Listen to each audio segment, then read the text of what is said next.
Assalamualaikum warahmatullahi wabarakatuh. Pada kali ini saya Tatu Berimatun CGP Angkatan 9 dari SMA Negeri 1 Sindangwangi, Kabupaten Majalengka akan menyampaikan tentang koneksi antar materi modul 1.4 budaya positif. Budaya positif sebagai calon guru penggerak yang sudah memiliki visi yang relevan dengan visi sekolah harus bisa membuat pramasna perubahan, menciptakan budaya positif di sekolah. Budaya positif meliputi disiplin positif, nilai-nilai kebajikan, motivasi bertindak, kebutuhan dasar manusia, posisi kontrol, keyakinan kelas, dan penerapan segitiga restitusi. Disiplin positif, penerapan disiplin murid dengan menggali nilai-nilai kebajikan yang akan diyakini murid. Tindakan disiplin murid akan timbul karena motivasi internal keyakinan murid itu sendiri, bukan karena takut dihukum ataupun keinginan menerima penghargaan. Motivasi manusia bertindak terdiri dari dua motivasi. Yang pertama adalah motivasi ekstrinsik, yaitu motivasi disiplin karena takut hukuman dan atau mengharapkan penghargaan. Motivasi ini biasanya bersifat sementara. Yang kedua adalah motivasi intrinsik, yaitu murid bertindak disiplin karena keyakinan akan nilai-nilai kebaikan yang akan membuat pembelajaran mereka menjadi sukses. Kebutuhan dasar manusia. Pada dasarnya manusia berperilaku atau bertindak karena keinginan memenuhi kebutuhan dasarnya. Ada 5 kebutuhan dasar manusia. Yang pertama adalah kebutuhan bertahan hidup, yaitu kebutuhan fisiologis yang berupa makanan, minuman. Kemudian yang kedua adalah kebutuhan kasih sayang dan ingin diterima. Kemudian kebutuhan kesenangan, kebutuhan penguasaan, dan yang terakhir adalah kebutuhan kebebasan. Menurut William Glasser, ada 5 posisi kontrol guru. Yang pertama, penghukum. Kontrol ini menggunakan hukuman baik fisik maupun verbal. Guru yang menggunakan posisi ini hanya ada satu cara untuk pembelajaran berhasil, yaitu dengan cara memaksa dan menekan murid. Yang kedua adalah pembuat rasa bersalah. Dalam posisi ini, guru akan berkata lebih lembut dengan akan membuat orang lain merasa bersalah dan tidak nyaman, bahkan akan merendah diri dan akan menjadi orang yang gagal. Yang ketiga adalah posisi teman. Pada posisi kontrol ini, guru akan bersifat baik, tidak menyakiti murid, berupaya mengontrol dengan posisi persuasi. Dampak posisi kontrol ini adalah terjalinnya hubungan baik antara murid dan guru. Yang keempat adalah posisi pemantau. Dalam posisi ini, guru memantau dan mengawasi. Guru bertanggung jawab atas perilaku murid yang diawasinya. Pemantau mengandalkan perhitungan antara perilaku dan konsekuensi atas perilaku tersebut.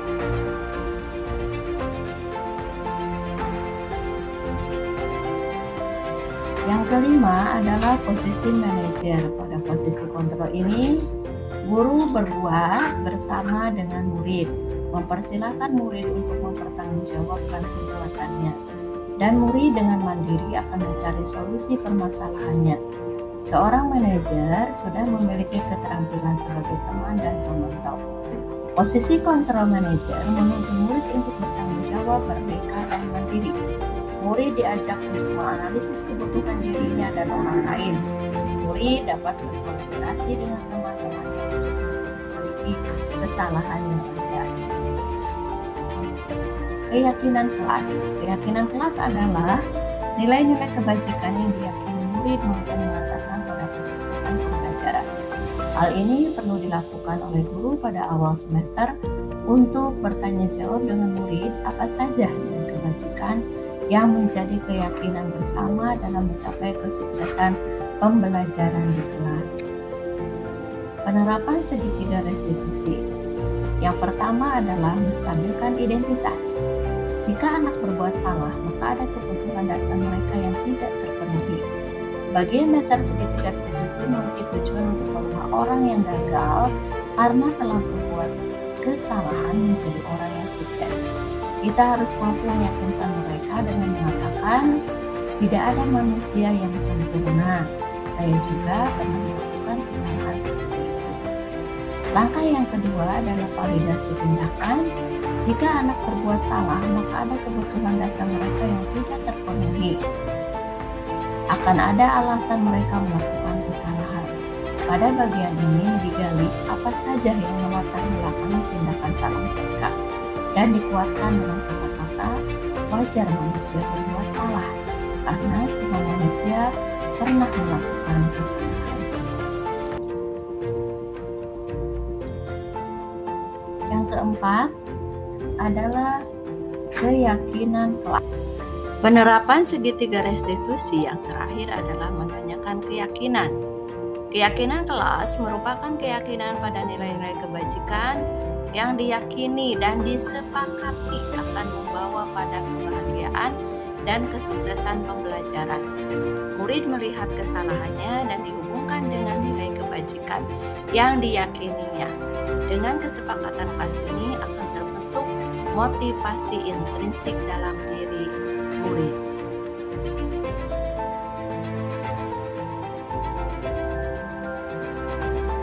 Koneksi antar materi dari modul 1.1 sampai 1.4 adalah yang pertama pemikiran dan filosofi Ki Hajar Dewantara, kemudian nilai guru penggerak dan visi guru penggerak akan menghasilkan budaya positif, yang mana budaya positif itu terbangun dari disiplin positif, motivasi murid, kebutuhan dasar manusia, posisi kontrol, keyakinan kelas, dan penerapan restitusi. Kesemuanya ini merupakan kesesuaian dengan pemikiran dan filosofi KHD, yaitu pembelajaran berpusat pada murid. Kemudian sesuai juga dengan nilai guru penggerak, yaitu murid menjadi mandiri dan bertanggung jawab. Begitu juga dengan visi guru penggerak, yaitu mewujudkan peserta didik atau murid yang mandiri dan kreatif. Refleksi. Pertanyaan pemantik yang pertama, sejauh mana pemahaman Anda tentang konsep-konsep inti yang telah Anda pelajari di modul ini? Adakah hal-hal yang menarik untuk Anda dan di luar dugaan? Saya sudah memulai memahami konsep-konsep inti dalam modul budaya positif ini, tentang disiplin positif, teori motivasi, kebutuhan dasar manusia, posisi kontrol guru, dan keyakinan kelas, serta penerapan segitiga restitusi. Seluruh konsep inti tersebut harus dipahami dan direfleksikan dalam diri saya, diwujudkan dalam tindakan nyata, dan dibagikan kepada rekan-rekan guru yang ada di sekolah saya, sehingga akan tercipta budaya positif di sekolah saya. Untuk pernyataan pemantik yang kedua, yaitu perubahan apa yang terjadi pada cara berpikir Anda dalam menciptakan budaya positif di kelas maupun di sekolah Anda setelah mempelajari modul ini? Jawabannya adalah saya sudah menyadari posisi kontrol yang sering saya lakukan, yaitu posisi kontrol penghukum dan pembuat rasa bersalah, dan ini tidak berdampak pada perilaku perubahan siswa ke arah disiplin positif.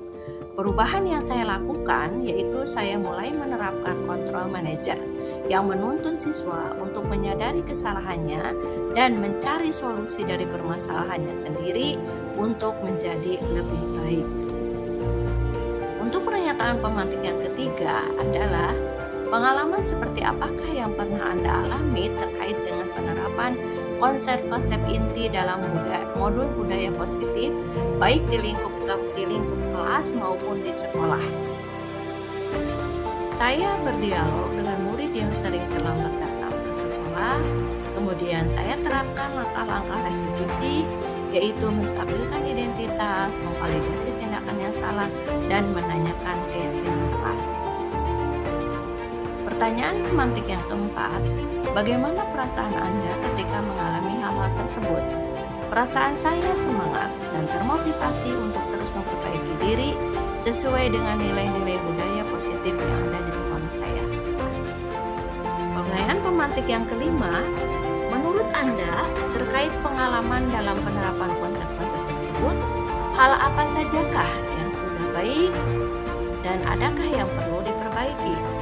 Hal yang sudah baik adalah sudah mulai munculnya motivasi internal pada murid untuk melaksanakan disiplin positif sesuai dengan nilai-nilai kebajikan yang diyakini. Kemudian, hal yang perlu diperbaiki adalah penerapan segitiga restitusi dalam pemecahan masalah dan posisi kontrol guru sebagai manajer.